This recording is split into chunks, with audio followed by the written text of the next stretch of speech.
And people will be asking live questions too. So we'll be monitoring that, and then we'll blast it all over the internet after this. So okay, we'll tag away.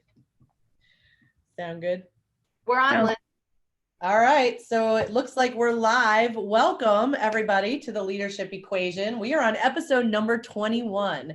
I can't even believe that we've gotten that far. And we are here with a powerhouse group. We've been so excited to bring all of them on. And so we look a little like the Brady Bunch today, but we're going to bring massive value to you guys. Anybody who's watching, we've got Lance and Karina Loken and the entire leadership team at the Loken Group. And I am Linzee Ciprani. I'm the CEO of Ciprani Consulting and the Linzee Ciprani team. We're the top recruiting and consulting firm in the country for all things real estate. And I'm here with my lovely co-host, Christy Grossman, who is the CEO and owner of Ops Boss Coaching. And she is the ultimate resource for training and coaching for real estate ops bosses. And we are here again, like I said originally, with the Loken Group. And so what we're going to do today is we normally go into quickfire, but we're going to take them through who they are. They're all going to introduce themselves, and we're going to start with Lance and Karina, and then we're going to move on to everybody else in the leadership team here. And what you guys can do is just say what your position is, how long you've been with the company, and when you were promoted to leadership. Sound good? Mm-hmm. All right, so Lance, kick us off. So thank you for having us first and foremost. I'm Lance Loken, and Karina hired me back in 2011 to join her on this mission. And previous to that, I was in retail at an executive level, and we'll be celebrating our 10th year next January. Awesome. Karina. Hey there. I actually got into real estate in 2008 and ran just an individual business for about a year and a half, but stepped out of production to get into market center leadership, and just took an interim position, which was great because one thing I really realized was how much I loved the production side at that time. And that's when Lance and I started the team in January of 2011. Here we are. Here we are. Time flies. Who wants to go next? Christina. Hey guys, this is Christina Nguyen. I am the Vice President of Outside Sales for the Listing Specialist. I'm super excited to be here. I joined the Loken Group back in July 2014. And how our team works is if you're at the time AVA or personality assessment suggests to be outside production, we started as an ISA. So I started as an ISA, then transitioned out to be a listing agent. Then about a year and a half later, I believe, Lance, you can correct me, then I was transitioned as VP. And so my role is I coach, train, and hold accountable the listing agents. Also I'm scaling out of production slowly right now, with the exception of some luxury listings that I work closely with Sarah St. Marceau. Good. So Sarah. Which Sarah? Sarah, you. Hi, I'm Sarah St. Marceau. I am the VP of Marketing. I'm also running our luxury division. I've been with the team for almost 7 years now. And when I first joined the team, I was doing outbound prospecting. Lance was the only listing agent. So I was basically setting all of his appointments and then stalking him 5 times a day to get all the notes and find out which agreements were signed. So that was fun. And all agreements were signed back then. So I want to say probably not too long after I finished the 100 days, I had the opportunity to move into the VP of ISA's role. We were really starting to grow that division. And then about 2-3 years ago, moved into the VP of luxury listings role. Love all this opportunity that's been created since the beginning. Who wants to go next? I'll go. I I'm Elena. I am the VP of Operations for the team. I have been with the Loken Group for almost 7 years. So I was the 10th hire. So I've had the opportunity to see us grow from just a handful of people to the behemoth that we are now. I've done just about every role on the team from an admin perspective. And I've been in the executive leadership position for a little over 2 years now. I am responsible for coaching and training all of our administrative staff, as well as creation and implementation of systems and processes. And I'm the executioner, apparently. Yeah, we're going to ask about that. We're going to dig into that. Amy. Hi, so I'm Amy Flynn. I am the VP of the Inside Sales Division here on the team. I've been with the team, this will be going on 4 years for me with the Loken Group.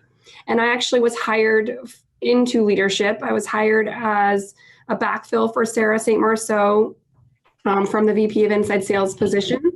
And so that's how I got here. Awesome. And the other Sarah. Hi guys, I'm Sarah Detmore. I am the VP of our buyer agent team here at the Loken Group. I was hire number 7. I will be celebrating my 7-year anniversary with the Loken Group in April, which is crazy to me and great at the same time. I joined the team as a buyer agent. I was the 4th buyer agent, I think, that we had at the time. And we didn't have the ISA program. Like when Sarah St. Marceau just said she chased Lance down to get the appointment information, I remember that. Which it's crazy how much our team's developed since then. Yet about 2 years into my role as a buyer agent, I stepped into kind of a temporary director of sales role. And then as our listing team grew, then Christina, of course, moved into that VP of listings role, and I moved into the VP of our buyer team role. And we currently have 11 folks on our buyer team. We have 9 agents who are in full production, and we have 2 buyer partners. Awesome. David, finish us out. Yeah, so my name is David Weaver. I am the VP of the Builder Division. I met Karina on an airplane on the way to Vegas, so that's how I found out about the Loken Group. I have been here for 5 years, starting in February of 2015, with really the path to be a listing agent. My 2nd month in, during my training of being an ISA, I had the opportunity to kind of switch into a director role with the Builder Division, and have been doing that ever since, and I love it. It's great. Awesome. So for those of you joining us who have not been with us before, this is the Leader Equation. We are talking with entrepreneurs and their shotgun leaders, and this is the biggest group of shotgun leaders we've ever had, so I'm super excited. We're going to talk about the leadership formula, what adds to the equation, what subtracts, what divides, and what multiplies your success. And I'm going to toss it back to Lindsay, and we're going to dive in because we have so many questions for you guys. Super excited. Yes. So, all right, let's talk through, right before we got on, you guys, we talked a little bit about profit and what's been going on over the last couple of years. And, Lance, you kind of walked us through some of what's going on right now, challenging in the company. Would you mind starting us off there? Wow, we're going deep fast. Here we go. Sure, absolutely. So around July of last year, we were seeing that the profit was dwindling, and we made a concerted effort to attack it and really dive deep in lead generating, prospecting.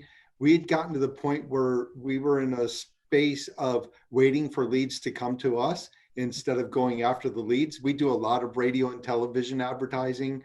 We also do a lot with new construction. So it was easy for a couple of years to get the business. And then last year, it started to become really difficult, and we weren't prepared for it. So starting in August, we started losing money, and we lost over $500,000 just in the 4th quarter of last year. We've still lost money in January and February, which for us, that has been typical for January and February. However, we were still experiencing the repercussions from the 4th quarter of last year. The great news is everybody in the executive team has made a real concerted effort to do whatever it takes to get the business and really get their people held accountable at a high standard. And in March, we're profitable, and we see a lot of momentum going forward, and we feel like we've righted the ship. So what did those conversations look like where, like, that's a big number, 500,000. Yeah. What do those conversations look like among the leadership team? What do those conversations look like with the whole, how many people are on your team, by the way? I don't think we said that up front. There's 86 people on the team. Okay, so we're talking a large corporation right here. So you guys are having conversations as leadership, and then that message has to get disseminated out. What did that look like? Walk us through that. So we started discussing it in team meeting, just not at the level that we probably should have in the beginning. And then honestly, we started really getting deep in November.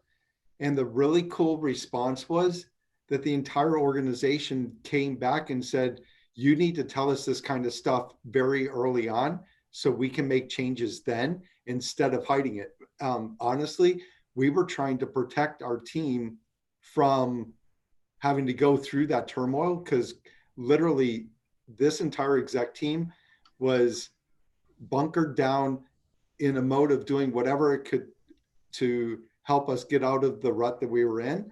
And we were trying to protect everybody. And knowing now what we know, we should have told people right from the get-go what we were experiencing, and we probably could have gotten the ship in the right direction that much quicker. I love that. Anybody else want to add to that? Yeah. About the conversation? I just want to add to that. I think the learning for us was that part of holding people accountable means full transparency. And I think we thought that we were helping them by protecting them. And in fact, we were doing them and the entire organization a disservice. You know, Amy, you might want to say something too from the ISA perspective, because you were holding people accountable, but we weren't truly holding them accountable. Well, I think what Sarah said was just a really valuable lesson in learning that sometimes where we felt like we may have been helping them by not being fully transparent, it actually was hurting them and hurting our business to just not be 100% honest and vulnerable and transparent. We on our team have worked really hard at really maintaining accountability, increasing accountability, being fierce with our accountability, and doing that in a way that still shows how much we care. Because I know that's a challenging line for any leader, is how can we push to greatness and still make sure we show respect and show how much we love them. And that's been a real growth space for us in my department and every department here on our team. Well, I think too that it really raised the level of conversations that we were having. I think our industry in general has a habit of really focusing on units and volume, and we had to completely shift our mindset to focus on profitability. We can do all the units and volume in the city of Houston, and yet if our business isn't profitable, we don't exist. So I think what was really, really cool to see was this executive team really shift the mindset and start thinking like a business owner instead of like a real estate professional. And we put some really, really cool KPIs in place across the entire organization that now we're getting clarity on when our projections don't look the way we intend, we know what lever to pull in order to get back on track, where we didn't really have that holistic view before. I love that. So you guys are looking a lot more on lead indicators, I imagine, instead of lagging indicators than you were in before. Every role across the organization, not just production, in admin, in marketing, we've got it across the board. I think another lesson that we learned too in the communicating with our team, especially not just within exec, was that we had so many of these really high level conversations with our exec team, and everybody, I mean, like, we have really been in the weeds of all of it. And I think all of us have learned a lot in the process and about, you know, tracking each of our department's numbers and whatnot. And then when we would communicate to the team, not even in an effort to protect them, like Lance was saying, because we definitely did some of that too. But when we really started telling more and more, I think it was easy for us to not give all of the dots for people to connect in context sometimes, because we had been part of so many conversations. And so that was a great learning experience for us, of being able to put on that, like, what if I'm in their shoes hat of the folks that were sitting in team meetings, so that when we did communicate things to them, that it was effective and that we gave enough context that they really understood the conversations we were having. Did you have anybody leave during this time out of like maybe as you're starting to communicate things you've never communicated before and there's a little more pressure being felt by the organization to perform at a different level? Nobody left? Nobody. That's awesome. No, well, and let me ask this question, which is a little bit of a piggyback, but when you guys started to look at those numbers, was it like, what was it? Was it appointments to actual like what conversion was off to start to get behind? So the biggest conversion was agreement signed to under contract. Okay. There was over a 20% decrease in that number from the previous year. And then from an accountability standpoint on the front end with the lead generating, we weren't producing enough leads to accommodate the salary that they were currently earning. So we needed additional production from the front end to support their salaries. And then on the backside, we needed to support from a conversion standpoint to closing it. Wow, that's so fascinating. Well, and so it's an interesting thing, right? Because then your appointments were still where they needed to be. And that's where I feel like most of us focus on our business. So when you get to your size, which is 86 people, like you've got a huge operation there and you've got to continue to see that all the way through. So that's a really good learning experience, I feel like. You know, you made a comment about the people. Karina, you should probably talk about last year and the turnover of the people too. Yeah, I mean, we definitely did have some turnover and we grew really fast the last 2 years. We learned a lot of lessons inside of that too. Scaling culture, scaling training, scaling accountability was huge for us. You know, it starts with making the right hires always. And we definitely missed the mark on a couple of folks. I think more than that, even though, was we didn't have enough people with enough bandwidth doing all of the training. And we were just throwing so much on our leadership team to get that done. Amy in particular just really took the brunt of our new hire training and was a champ, and Elena with our success team. And so some of the things that I think folks in the past had gotten when there were only 2 people starting at a time, that we had a lot more of those one-on-one conversations, and not because it was written down to train about it specifically, but we were just talking about it and they were with us more. We didn't scale that, I don't feel like, as intentionally as we've now seen we need to, and we've really made a change there. And then of course, accountability, right? It's like going to a wedding and you're one of 10 people at a destination wedding versus going to a Texas wedding and you're one of 350, right? You can go to the wedding and sneak out the back before the barbecue starts and the bride and groom aren't going to notice that you left. But if you're at a party of 10, everybody's, you know, you're going to be there till the club bar closes down, right? So, you know, there's that little bit of it too. And as we started getting more and more accountable with the members of our team, we definitely had some folks that self-selected out too. And so we just, for a variety of reasons, I think we saw a lot of lessons last year, but we definitely had some changeover in the folks that we have here too. Well, I think the biggest part of that, Karina, was not having a bench for everybody on the leadership team. That was a huge lesson for us. And just from the leverage piece, we learned very quickly that we needed to put a system in place in which we had people who are ready to go and step up into a leadership role. So we now have a second level of leadership within our team that we call our success coaches, and they get MAPS coaching. They work with us on how to help hold our team members accountable on a weekly basis and things like that. So that's been really helpful. So. Mm-hmm. So it feels like you guys have really kind of almost redefined what it means to be a leader on your team from the early years to now. I've watched the coaching increase. I've watched the accountability increase, as opposed to just being a leader who's sort of like, I'm going to help you and I'm going to do it. You guys have gotten really purposeful in your leadership, I feel like.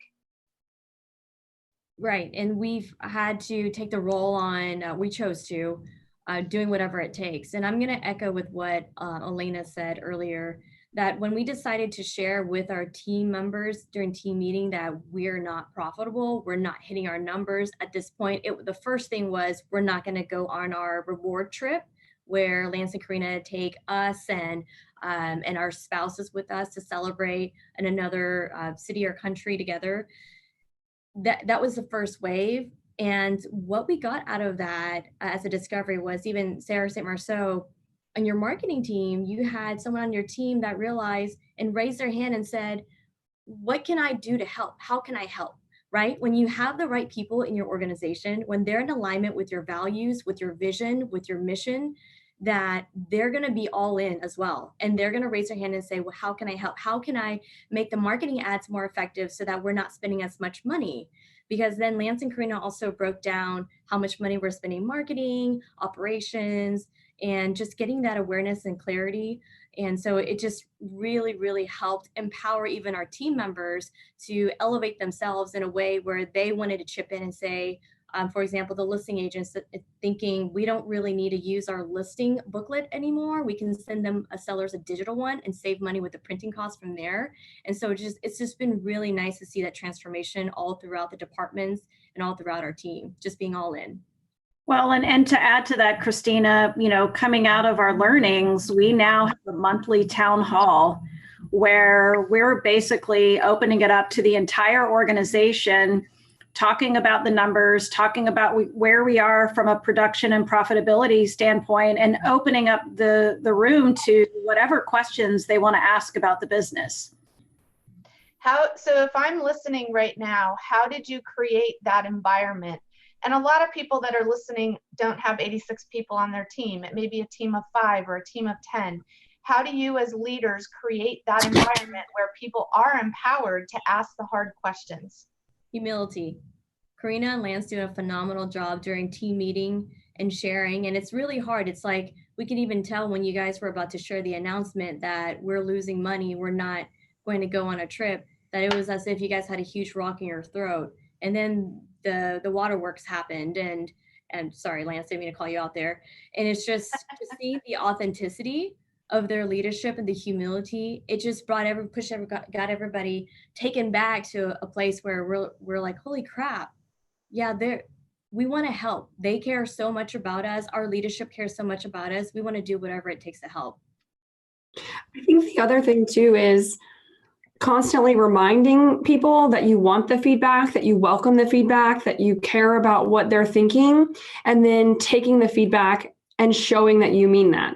Because I think that it's twofold, right? I think sometimes people are really good at saying, we care, we want your feedback, we want to know what you're thinking. And then when they tell you what they're thinking, you feel immediately like they didn't want to hear that, right? So I think it's the twofold. One, you have to constantly be saying how much they matter, how much you want their feedback, how much you care about their feedback. And then 2, you have to genuinely mean that. And when they give it to you, you need to take it with stride. You need to own it and then make change, right? Because when they see the change happening, you start to build that culture where people mean what they say. They genuinely do care about our thoughts here. Our thoughts matter, and it drives change. So I think it's a cycle that can really be built over time when you continue to do those things and you do it authentically and genuinely. So can any of you share, I think that's awesome, feedback driving change, because there's that last step, the change has to happen. Yeah. And you don't necessarily act on every single piece of feedback and make a change, but you can communicate back about it. Are there some examples you guys those of you who are on the leadership team, not the owners, can share with us about feedback that you may have given to Lance and Karina that was tough, that they actually acted upon and made change in the team? Alana's like, I'm censoring myself. I mean, I can think of even just from our mission statement. Our mission statement came from Lance and Karina. That's where it started. And we as an organization, including the leadership team, at some point felt just misalignment, that it didn't really encapsulate everything that we were wanting. And I'm sure Elena can say it a lot more eloquently than me, yet that was just something, to me, a perfect example of how we were able to drive change from what the Loken Group started out as being and what our mission was there to what the organization could then get behind and where we are now. And our whole team buys into what our mission statement is because they had such a valuable part of that change. Well, I think too, Lance is so much of a traditionalist when it comes to business. He comes from corporate America. And so I know you guys are probably familiar now with this sort of push for remote work and more work-life flexibility. And that is something that a lot of the people on our team want. We generally hire people who are in that sort of Gen X millennial type age range. And so a lot of people on my admin staff really wanted some remote work time. And that was a hard conversation to have. And yet I was able to go to Lance and Karina and say, this is something I think that will really benefit our team in the long run and show our team that we hear them and we want to give them a benefit that they're asking for. And that's been going really well. And they seem to really love it. So if from even to as small things as policy changes all the way up through changing our whole mission statement, which is the filter by which we make business decisions. So they've always been really open to that. I love that. That's not a small policy change. That's a lifestyle change. That's a huge impact change. Great example. Well, let's switch over to communication, because that's something that a lot of people that watch this podcast, they have a really hard time with, is figuring out how to communicate between leadership and the shotgun. So there's a bunch of you guys here. Did you have communication issues ever with Karina and Lance, or has it just been unicorns and rainbows forever? Everything's been perfect. They always listen to you and you never disagree. I think what's so amazing about Lance and Karina is the fact that they allow us the space to come to them and not be yes people, right? So we can come to them at any time when we have a disagreement or want to take a different approach with something. And that's true of really our entire organization, is that they are looking to us to bring new ideas and change in process. It doesn't have to just come from them. They're really looking to us to do it. And Elena said it earlier, sometimes we call our meetings Thunderdome, because we may not always agree at the beginning, but at the very end, we're all working towards the same goal. So whatever that looks like, we know we're in alignment there. Do you have any unwritten rules around that, around your communication during Thunderdome? Well, what I was going to say real quick is we hired a group of leaders that are polling us, not pushing. We're not polling them. And that's what I love about this group. You know, they're always constantly looking for new, innovative ideas. They're not status quo, and anything's on the table. Well, when you have this many strong personalities, like there can be that boom, right? And so walk us through, what does that look like when you guys do have heated conversations, and give us an example of one that happened that, like, hey, this is what it looked like, and this is what we did, and this is how we came out of that.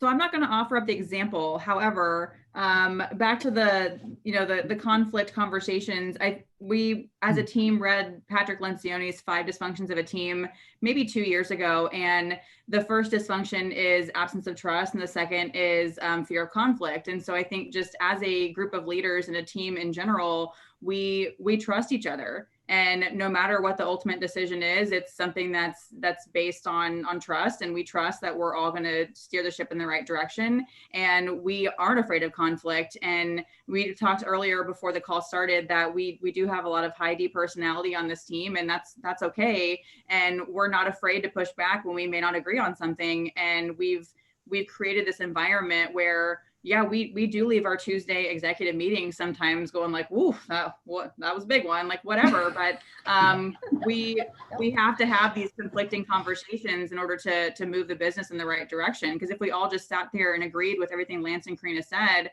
no offense, you guys, I love you, yet we wouldn't be where we are right now, and we also wouldn't be setting ourselves up to go wherever we're going next. Well, the one thing we love to say all the time is, when you have one leader or, one person running the entire organization, that becomes your lid. When you have an executive team like this, your lid just exponentially got bigger. And Lance always tells us to ask for forgiveness instead of permission. So we do that very well. Well, and I think to the question that you had asked as well, just to add to that, you know, Sarah mentioned that level of trust. We all trust each other. And that means when we're communicating, it comes with a level of respect. We may not agree with what someone is providing as a particular approach, but we respect them. And at the end of the day, you know, we are working towards the same goal. So it's really just about making sure we're always communicating with a level of trust and knowing that whatever decision is made, it's always with a business mind, meaning we take emotion and ego out of the equation. It's about the business at the end of the day. Right. It's care and candor, just like with anything. And I think we have a good idea of what each other's weaknesses are. I don't know if you can tell, some of us have a little bit of RBF and we can't help it. However, just this week, we had it in our town hall. I texted Christina and I said, "Hey man, you okay?" And she was like, "Why? What is my face doing?" I was like, "You're coming off a little aggressive right now." And she was like, "I'll smile more." So like, even with small things like that, like we're not afraid to just approach somebody, and it's all in the intent and the context, I think. That's awesome. Well, and so tell us with communication. So did any of you guys have a hard time, even on your leadership team, like communicating with somebody else on the team, and you had to work through that together? Yes. I can answer that. Lance and I have always had a very contentious relationship. Less so now, but we're both very, very high Ds, and we're both very corporate-minded business people. And we, you know, exist in very different roles in the organization. And so we have certainly had our disagreements in the past, but I think what we both respect about each other so much is that we know that we're always committed to getting better and doing better and excellence, and that we can give each other that feedback and have that conversation, and then still, you know, wake up the next morning and it's all good, you know, because at the end of the day, it's just about like, let's make the organization better. Let's help the team. Let's push, let's overcome the obstacles. Because it's just not worth getting our feelings hurt about it, because we know like deep down where it's really coming from. Yeah. But to others, it may look like, you know, a volcano is constantly going on. Yeah. Well, I was just going to ask that question. So all 10 of us on this call are high D, which is really unusual. Most people that we have on the podcast, we have a mix of behaviors. And I'm imagining that you don't have all high Ds, all 86 people. So how do the non-high Ds navigate that in your organization when the smoke's coming up and you guys are all good with that, but they're like, "Whoa, what's going on?" That's Elena's department. Very carefully. Mine are all the high C's and the high S's, right? Who are afraid of change, which we are constantly doing. They're afraid of conflict, or they avoid conflict. And so it just takes a lot of patience and one-on-one conversations and reiterating conversations and giving visual representations of things. So I think we're learning to better communicate with all different styles of communication instead of just blanket as presenting a message and expecting it to stick with everyone. Yeah, and I'll add to that. I also coach the marketing team, and they are high C's and S's. And so, you know, just like Elena, I've even had them reading fierce conversations because for those who are going to success coaching roles, they have to come out of their comfort zone when they're coaching others and holding, you know, the people that they're coaching accountable. And, you know, even reframing it as, you know, it's not so much conflict, it's how are we going to move the business forward? And at the end of the day, that's the goal. So don't look at it as a conflict, just look at it as we're going to have some different opinions and we're going to experiment. And, you know, we're all headed in the same direction at the end of the day. Yeah, I love that. Conversation, not a conflict. Yeah. And I think so much of it comes down to the expectations that you set. I mean, honestly, like so many of the things that we've talked about today, right? So starting even in our hiring process, there's a lot of conversation, and we really take the group interview very seriously too. And it's really, for our team, it's very much about a culture fit and an opportunity for our team to kind of, warn, for lack of a better reason, the candidates that are coming on too, right? We're really intense. We work really hard. We play really hard. If that's what you are looking for, like, we're a great fit. If not, now's the time to kind of think about that. And we're okay if they're not. And all throughout, we spend a lot of time in our new hire training that first week talking about our core values, how they show up, things they've already seen happening, and setting an expectation there about what, how we operate and what's most important to us as an organization, and the communication and everything. And, in team meeting, we do a lot of shout outs and ahas and really love on each other, appreciate each other. And I think everybody by the end of the first week also knows that sometimes we snap at each other and, aren't afraid to speak our mind if there's something that somebody really feels strongly about. And, that expectation is set before really we walk through the door. We have there's a 4-page conversation expectation, all about, different kinds of conversations, right? So sensitive issues or, just any kind of emotional issues. And we always very faithfully have that conversation as somebody's onboarding with us, so that we really do know right from the get-go, and they have an opportunity to say, hey, this has always been, a hard spot for me or whatever. Do you guys have any? We've had a lot of people in real estate are on family teams, right? Across the country, tons and tons of family teams. Is there anything different as the shotgun leaders that you all experience having a family leading your team, or family owners? Any wise words of advice? What'd you say, Amy? Sarah? I said, how candid can we be right now? 1,000%. Lance, no one's listening. Go for it. I think it's just knowing that you're coming into a family. I feel like Lance and Karina are my family. The leaders on this call are my family. And so we are very much a business, and we run as a business. And I just, there is also family, and family is sometimes messy. And sometimes, like, my sister doesn't always like what I have to say. And I love her. She knows I love her. And at the end of the day, we always work everything out fine. I think that the same holds true in business. When you're in business with a family business, it's just, you have to kind of know that too, is that at the end of the day, we're all here for the same purpose. We care passionately and deeply about where we're headed, and we're a big old messy family. And so it's okay. At the end of the day, the love is there and the trust is there, and that's what moves us forward. And I think I honestly think it's also part of what makes the magic. And so I think that the team has to know that, right? That it's also a family. Well, and I think it's an interesting thing, right? The SC personality, especially when Christy and I talk to them throughout the week, it is very much like they're afraid to speak their mind or say anything that might rock the boat a little, because and I'm like, well, what's the worst that could happen? I get fired. I'm like, really? Like, you think that you're potentially going to get fired? And I think, sometimes we have people underneath us, especially underneath a leadership team like you guys, that have got to feel like, how do I do this? So how do you coach them into that? How do you help them with that? I know for the marketing team, what's been helpful is we have weekly masterminds where it's just our group on the marketing team. So they feel very empowered to speak up there. They may not feel as empowered to speak up when there's like 80 people in the room. A few of them will, but I think that helps them feel like they're having a voice and a say in how we're moving the business forward, even if they don't feel like getting up and saying it in team meeting. Well, I think it's also offering to role play a situation with them.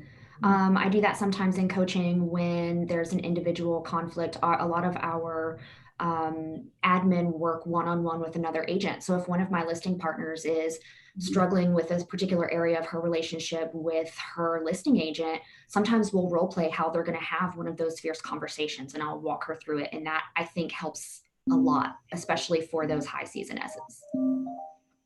And also from a communication standpoint, I feel that we do a really good job as leadership in communicating with each other, that whenever there is a challenge, for example, Elena would come to me and say, hey, just want to give you a heads up.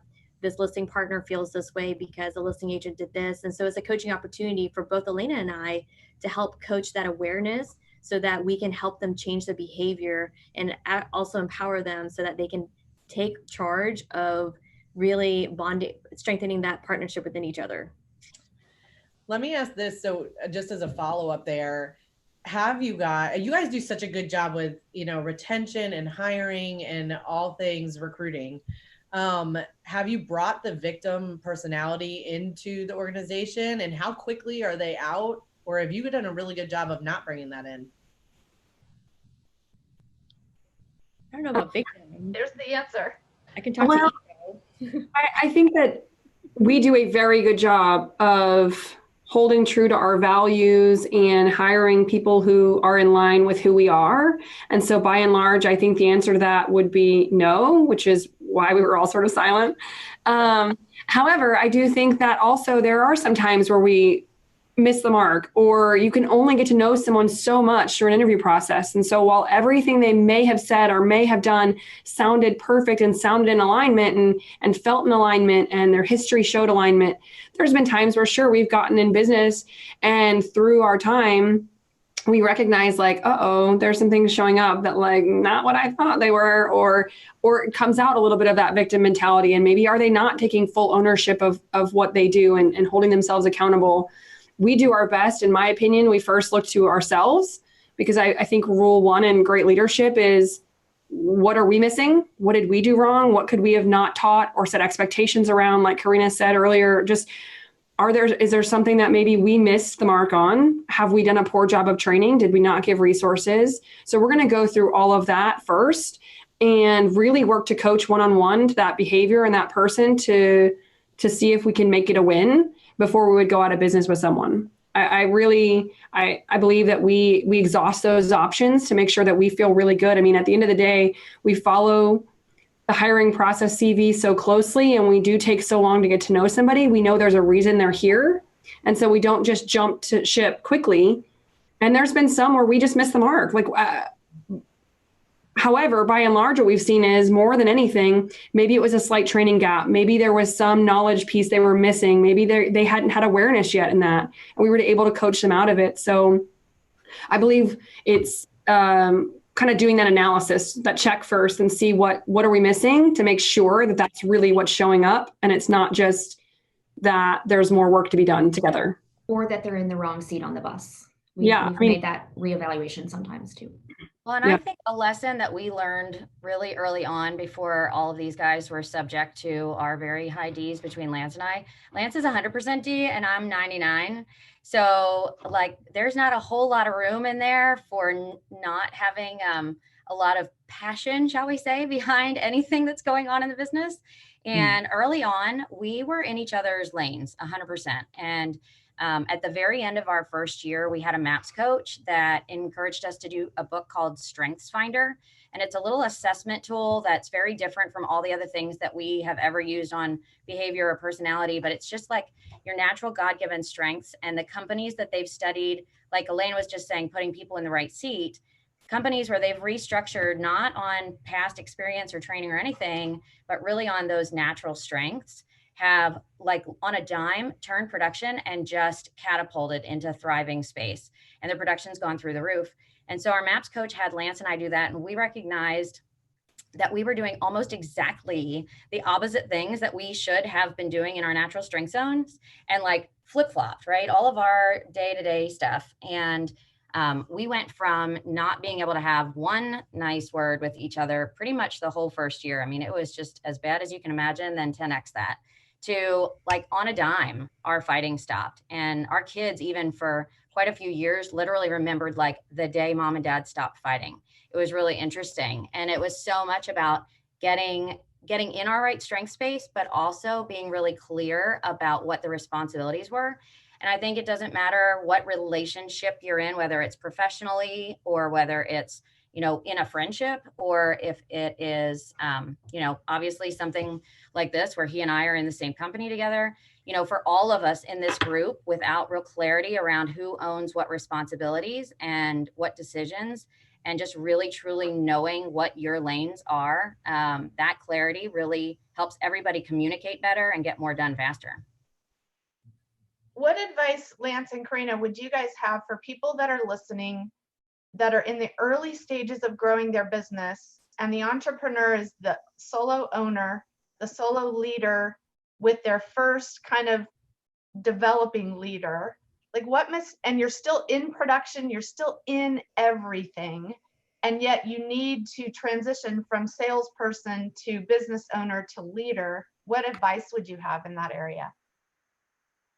Find high D personalities that are going to drive the business forward while you're still growing. Also, everything that you do, it's always about we versus I. Our entire business is built around the Loken Group, has nothing to do with Karina or myself. And then whenever there's something that's going wrong, it's our fault. Whenever there's something going really well, it's the entire organization's celebration. Having that mentality, and like Detmore said earlier, ask for forgiveness, not for permission. We want people to be willing to take risks. We want people to be willing to think outside the box and take ownership. And the people in our organization, especially the exec team, they take true ownership on everything that they do. And when they screw up, we use it as a coaching opportunity instead of yelling and screaming at people, because that doesn't do anybody any good. Yeah, and I think another thing we kind of got lucky on too, Christy, when you're making those initial leadership and learned later on that how lucky we got.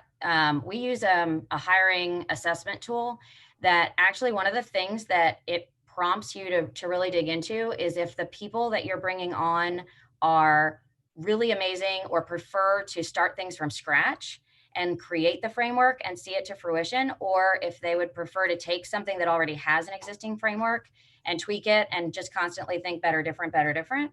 And we got very, very fortunate in the beginning that the initial leaders that we brought on love to build from scratch. And that's such an important quality, I think, to also be looking for in your first couple of leaders, because you need people around you that can just take it and run with it. And not everybody has that skill set, nor prefers it that way, right? Some people, I think everybody can do it both ways, but usually people have a real preference. And that was really, in hindsight, we got really lucky, but I think a big piece of our initial success too. What was that assessment? We used the Keller Personality Assessment, the KPA tool through Keller Williams. Yep. Back then we used the AVA though. Yes. Yeah. And it didn't prompt, that's why, it didn't prompt us, unfortunately, to ask that question. We got so very lucky. But now, that we have that tool, it's something that we can be more intentional and look for. And are you still looking for those same qualities as your organization is scaling, or are you looking for a variety of those kind of people, different qualities? All of the above. We're looking for talent. At the end of the day, we just want talent. We'll figure out where to put them. And just to let everybody know, as a framework, we typically don't hire folks from real estate with real estate backgrounds. We'll take them, right? We usually look for corporate sales, marketing, hospitality is a great resource. And so when Lance says talent, we truly just mean, do you have drive? Do you have passion? Do you have commitment? And can you handle it? And do you have the intellect for that? So that's what we really just keep an eye out for, talent.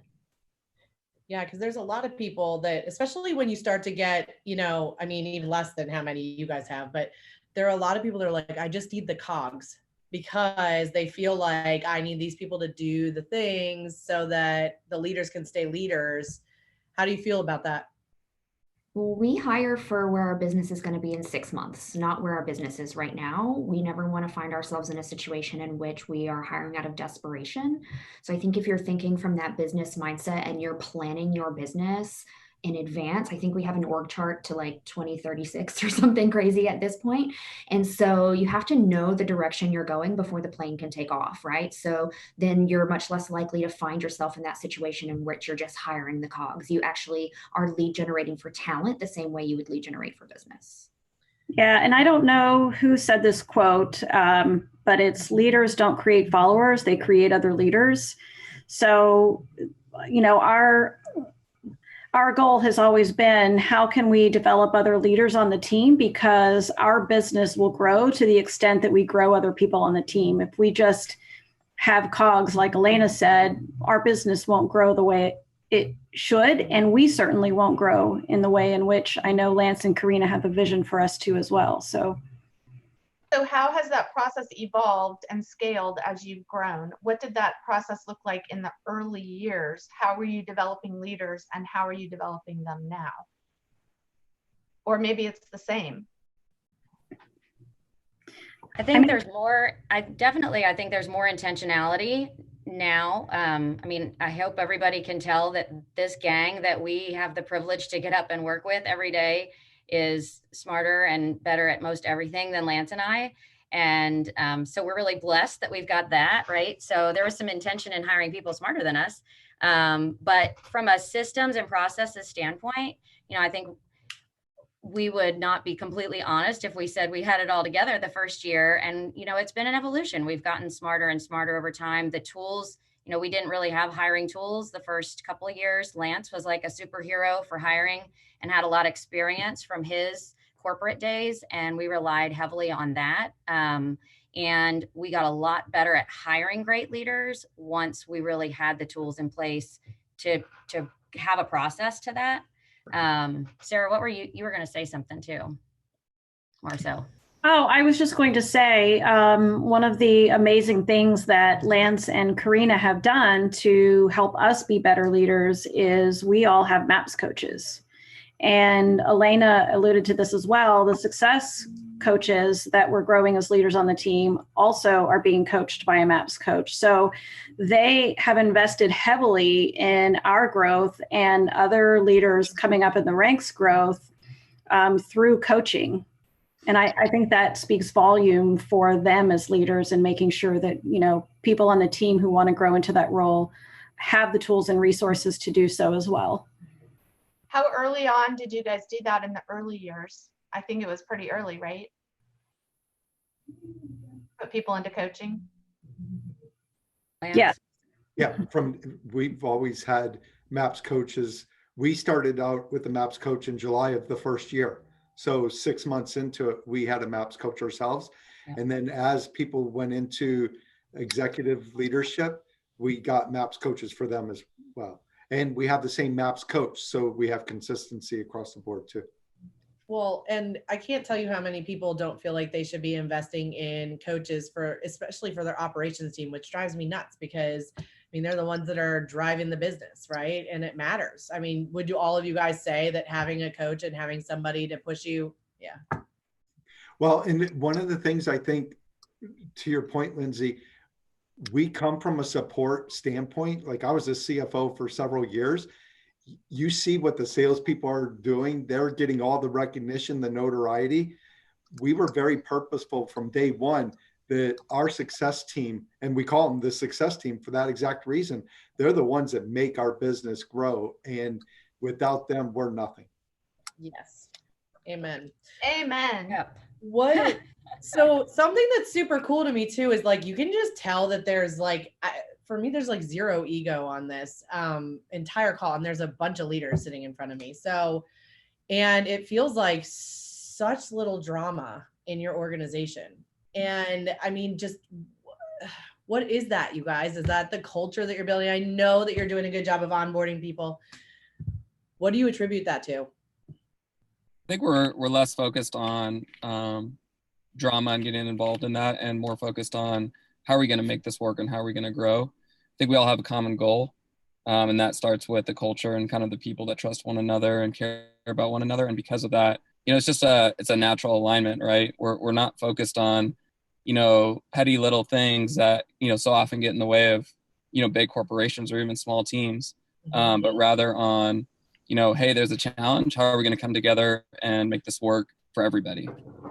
We also drink a lot. We do. No, I was going to ask, are there any like unwritten rules that you guys have, like unwritten culture rules or unwritten communication rules, like don't go to bed angry or like whatever? That never works. I'm kidding. Just the drinking. Yeah. Yes, we drink a lot of wine. And we give each other permission to call us out if we're walking around like our stuff doesn't stink, so it's just sometimes we have our moments, right?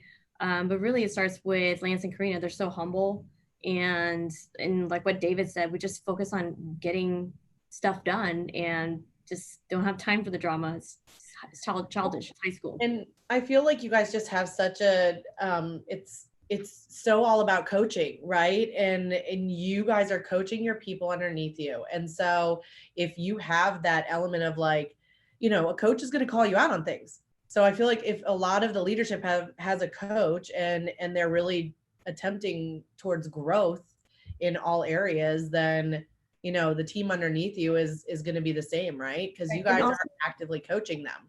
I was just going to say, we don't see people underneath us at all. Yeah, right. Exactly what we don't see it that way. The people that we lead, we hold them above us, and because we're here to serve them. So definitely it's a mindset change for us for that. Yeah. My whole back cringed when you said underneath us, because we're here to serve them, and that's the mentality every single executive here has. Well, and to your question, Lindsay, too, I think it's not necessarily about all just the drama side, right, of the question, but it's also how can we have our focus be on appreciating and showing gratitude to people, right? And one of the things that we do as part of our onboarding process is we have everybody do the 5 love languages assessment. And so all the leaders in our organization for each other, like we have a file where we have all of them for everybody in the organization, so that if anybody does anything that we appreciate, we can show that gratitude. And that honestly, that nips most of it in the bud, right? Because then when there is a little something that pops up that has to be addressed, everybody knows, like David was saying earlier, the vein that it's intended in, and then it's all because we care so much about moving each other forward. How are you vetting coachability in the recruiting process, in your interview process? How are we vetting coachability? Like if they're learning based? I think a lot of that shows up in their track record, and what their history has been, what they've plugged into and engaged in. A lot of it, honestly, one of the things that I loved about David in our airplane conversation right away that pops up with, I think, most of our candidates that we end up really, really interested in forward with is the questions that he asked, right? And so I think a huge insight into how coachable people are is how and what they ask you questions about. Love that. And Karina, I think the other big thing is, because you're right, she's right, and it definitely comes back to track record. We also strategically look for team in their background, and as much as possible, team sports. If they've been in team sports, they've been coached by a coach. They understand coaching is for the purpose of making you better and loving you into the potential that they see in you. And so I believe since we've got that really coming through a lot of people, it's what they've got in their background. It lends it very nicely to fitting in so well here and understanding the coaching relationship we have with them. Well, and it's also, when we look for people, it's people that we want to be around, right? It's people that are generally coachable and subscribe to that, getting better and improving are people that you enjoy being with, right? And that's what we want. We want to create a culture where, while it is business, and we're here to, ultimately at the end of the day, to keep the doors open, drive a profit, we enjoy what we do, right? So we wake up in the morning, enjoy hanging out with our coworkers at work and outside of work, and just like-minded people. And usually you find that with the type of people that have been on teams and tend to play well with others.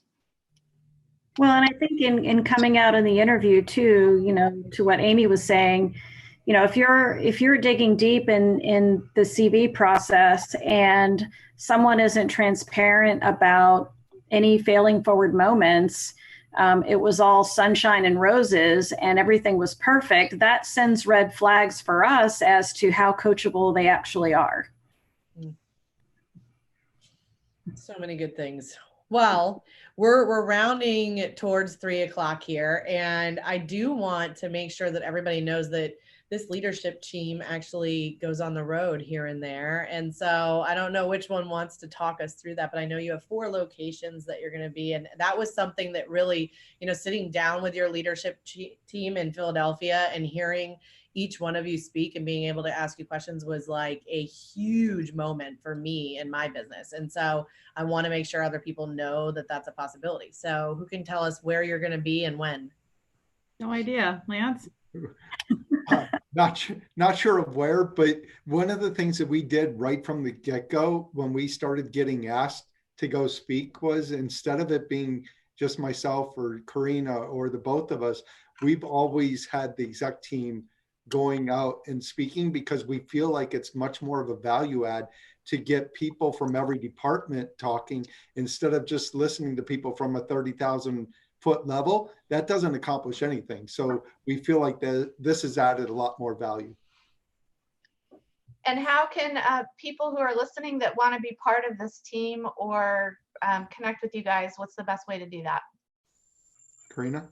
Sure, they can go onto our website, which is www.thelokengroup.com, and there's a careers tab, and they can apply through there. Awesome. And they can go to TLG Shares as well and find so many amazing tools there. And you guys are amazing with charity and just your time. We're so thankful that you guys came on here and spent an hour with us, an hour plus, because you got here early. And so thank you so much. We know your time